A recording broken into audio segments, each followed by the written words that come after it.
유튜브로 읽는 박정희 전기 12권 부마 사태 전후 후임자 고민과 12.12 선거.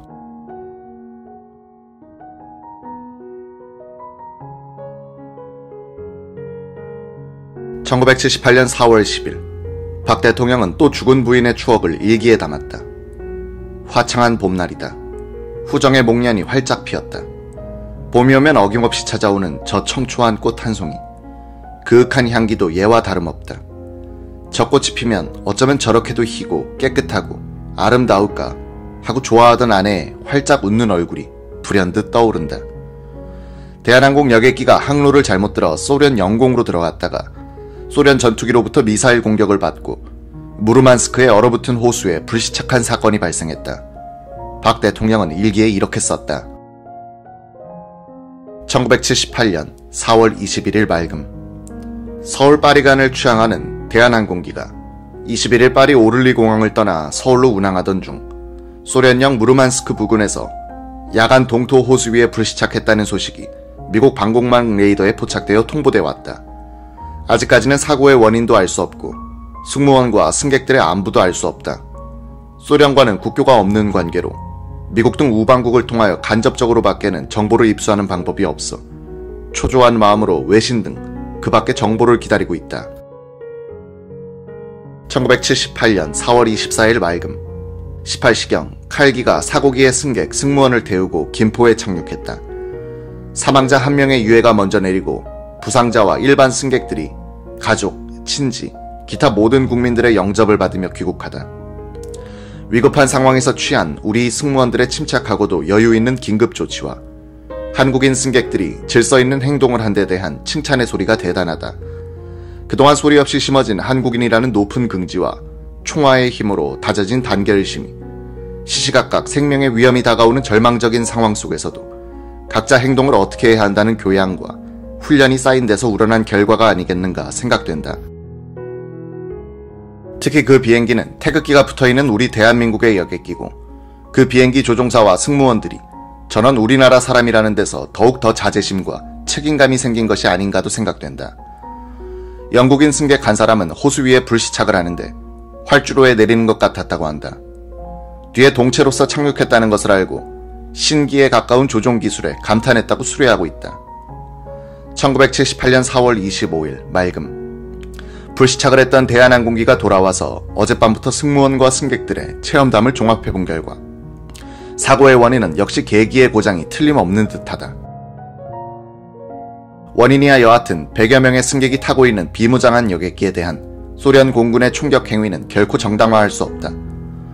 인도적인 견지에서 마땅히 규탄을 받아야 할 것이다. 천수백 년 전 신라시대의 우리의 조상들은 인명 존중을 최대의 가치로 규정하고 살생은 필히 유택하라고 가르쳤다.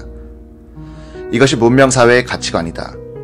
인명을 경시하는 문명은 진정한 문명이라고 할 수 없으며 반드시 멸망할 것이다. 1978년 5월 10일 오후 4시경 박근혜 씨는 기자들과 테니스를 친 뒤 락커에 앉아서 환담을 나눴다. 기자들은 박 대통령의 비염 수술이 성공적으로 끝난 것을 축하한다면서 큰 영예에게 박 대통령과 자리를 함께 할 수 있도록 주선해달라고 요청했다. 그런데 우연히 박 대통령이 운동복 차림으로 락커로 왔다. 박 대통령은 기자들이 수술 성공을 축하하자 작은 일에도 신경을 써주어 고맙다고 했다. 박 대통령은 자신부터 예법에 철저했다. 한 비서관이 박 대통령에게 보고를 하고 돌아서 나가는데 와이셔츠 뒷자락이 바지 밖으로 삐져나와 있었다. 그 뒤 박 대통령은 비서실장을 불러서 그 비서관에게 옷을 단정히 입도록 주의를 주라고 지시했다. 김정년 비서실장은 새로 임명되는 직원에겐 늘 당부했다. 각하는 단정한 것을 좋아하시니 머리에 기름을 바르고 바지도 항상 줄을 세워서 입고 그리고 구두도 항상 닦고 다니시오. 당시 청와대는 직원이 아니면 출입을 못했으나 예외적으로 특별히 지정한 구두 닦기 2사람만은 출입할 수 있었다.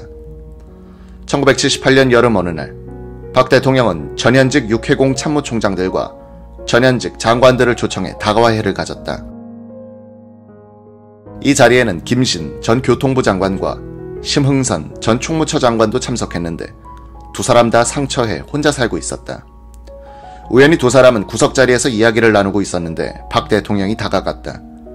김신 장관이 대통령에게 말을 건넸다. 카카, 딴 생각하지 마시고 재혼하시죠. 재혼은 무슨 재혼? 여기 호라비 3명만 같이 모였는데 우리 호라비 회나 하나 만들까? 박 대통령은 유신헌법 제정 때부터 체육관에서 추대받는 식의 대통령 선출 방법에 대해서 불만이 많았다. 1978년 7월 6일 그런 식으로 99.9%의 지지를 받아 6년 임기의 제9대 대통령에 당선된 직후 박 대통령은 유신헌법 개정과 후계자 문제를 놓고 고민한다. 그는 김정년 비서실장과 류혁인 정무수석 비서관을 불러 헌법 개정 검토를 지시했다. 김정년 실장은 정보부장을 그만두고 쉬고 있던 신직수 씨에게 그 연구를 부탁했다. 박 대통령이 내린 지침은 경쟁이 가능한 대통령 선출 방식으로 개헌하고 자신의 임기가 끝나기 1년 전에 대통령직을 사임하고 국무총리에게 대통령 권한대행을 시키되 국무총리에 미리 김종필 씨를 임명해둔다는 것이었다. 김정년 씨는 박 대통령이 JP를 후계자로 생각하고 있었음이 확실하다. 다만 나를 포함해서 아무도 그 이야기를 JP에게 하지 않았다 라고 말하고 있다. 김정년 실장은 또 박 대통령이 퇴임 후에 살 집 자리도 보고 다녔다고 한다.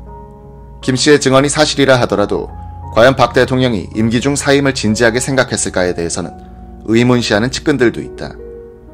이즈은 박 대통령이 2000년을 내다보면서 구상하고 있었던 국토 개조 사업 같은 것들을 보면 계속적인 집권을 전제로 하고 있었기 때문이다. 1978년 9월 26일 박 대통령은 서산에서 고대하던 국산 유도탄 발사를 참관했다. 박 대통령의 치사가 있었다. 하면 된다는 결의가 여기서 성공했습니다. 유도탄 제작에 참가했던 학자들 대부분이 가망이 없다고 떠나갔는데 여기 남아있는 소수의 과학자들이 유도탄 제작을 성공시킨 것입니다. 여러분의 기술과 인내가 이번 일을 해냈습니다. 정말 여러분께 감사드립니다. 그 자리에 참석한 과학자들은 유도탄이 목표물을 맞히는 모습을 보고는 서로 부둥켜 안고 눈물바다를 이뤘다. 박 대통령은 일기에 이날의 감동을 담았다. 1978년 9월 26일 맑음. 금일 오후 충남 서산군 안흥에서는 우리나라에서 처음으로 유도탄 시험 발사가 있었다.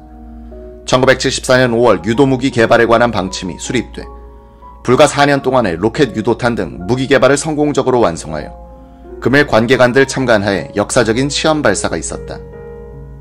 하나, 대전차 로켓. 둘, 다연발 로켓.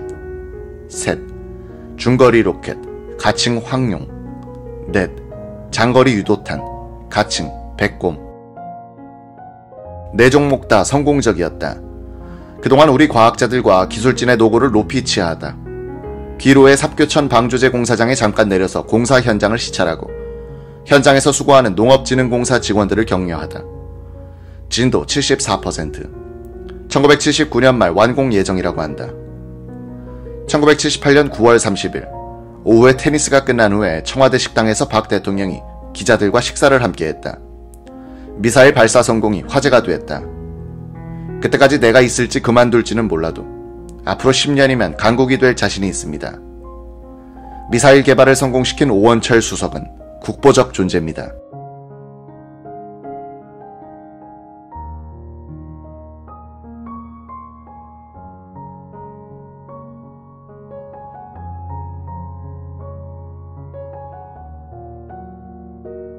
이때 기자들이 이후락, 박종규 씨의 공천에 대해 질문을 했다. 이후락은 공화당 공천을 안 줄 생각이요. 나도 몰랐던 김대중 사건에 대해서 아직도 외국에서는 나와 관련을 지어 말하는 사람들이 있는데 공천을 주면 이를 시인하는 격이 되지 않겠소. 무소속으로 나가는 것은 자유고 이 실장이 이해하겠지. 기자들은 또 방미 가능성에 대해 질문을 했다. 카터가 보기 싫어서 안 갑니다. 카터가 오면 몰라도. 내년 봄에 일본에는 갈 것 같아요. 작년에 카터의 법률 고문인 조지아주에 거주하는 제임스 커버 씨가 조지아 대학의 안나경 교수를 통해 김대중 등 반정부 인사를 석방하면 카터가 만나겠다고 한다고 나에게 제의를 해왔으나 거절했소. 금년에도 안 교수가 나를 만나고자 했으나 비서관을 시켜서 만나게 하고 나는 만나주지 않았어요. 윤보선 씨와는 2번 싸웠지만 그때 그 사람이 당선되고 나서 나라가 잘 될 거라는 판단만 서면 양보할 생각까지 가진 일이 있었는데 아무리 생각해봐도 잘할 것 같지가 않더군. 우리나라는 이대로 가면 10년 후에는 틀림없이 강국이 될 겁니다. 박 대통령은 강국이 된다라는 마지막 말은 못 박듯 2번 강조했다.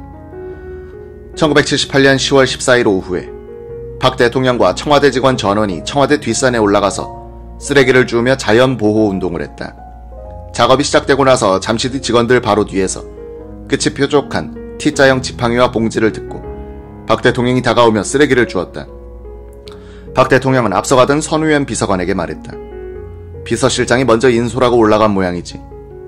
그래도 이렇게 많이 나오지 않아서야 실장에게 기합을 좀 넣어야겠군. 오늘 작업은 팀을 나눠서 하고 있습니다.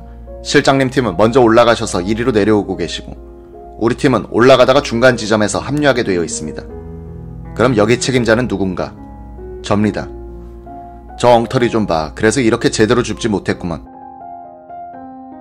대통령은 직원들이 놓친 바위 틈이나 구석구석에 박혀있는 쓰레기를 주울 때마다 정화 작업을 하려면 제대로 해야지. 엉터리로 하면 쓰나 하고 웃으면서 계속 선우현 씨를 엉터리라고 놀렸다.